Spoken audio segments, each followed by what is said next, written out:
আওয়াজ একটাই, শান্তি নাই, শান্তি নাই, শান্তি নাই। কথা বলেন ঠিক কিনা? নাহমাদুহু ওয়া নুসাল্লি আলা রাসূলিহিল কারীম।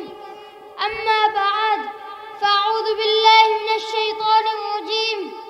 বিসমিল্লাহির রহমানির রহিম। আলা বিযিকরিল্লাহি তাতমাইন্নুল কুলুব।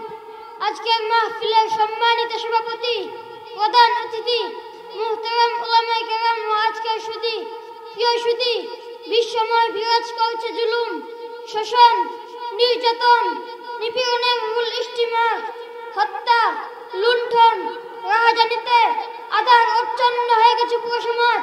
মাদক নেশায় যুব সমাজ আজ ধ্বংসের দ্বারপ্রান্তে। আওয়াজ একটাই, শান্তি নাই, শান্তি নাই, শান্তি নাই। কথা বলেন ঠিক কিনা? শান্তি যদি পেতে চাই, ফিরতে হবে কোরআনের পথে, রাসূলের মতে। কোরআন বলেছেন, আলা বিযিকরিল্লাহি তাতমাইন্নুল কুলুব। আল্লাহর স্মরণের মাঝে রয়েছে হৃদয় প্রশান্তি। প্রিয় হাজিরিন, শিক্ষা মানুষকে মনুষ্যত্ব শিখায়, জীবনকে আদর্শবান হিসাবে গড়ে তোলে।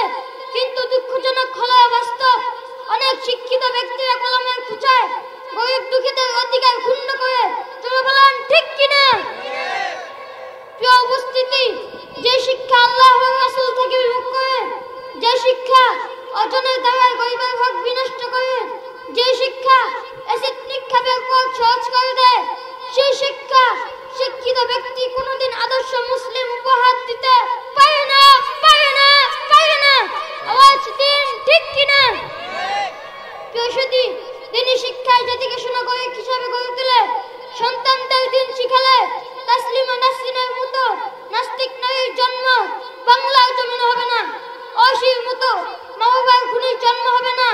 সন্তানদের মাদ্রাসায় পড়ালে হাদিজার মতো মেয়ে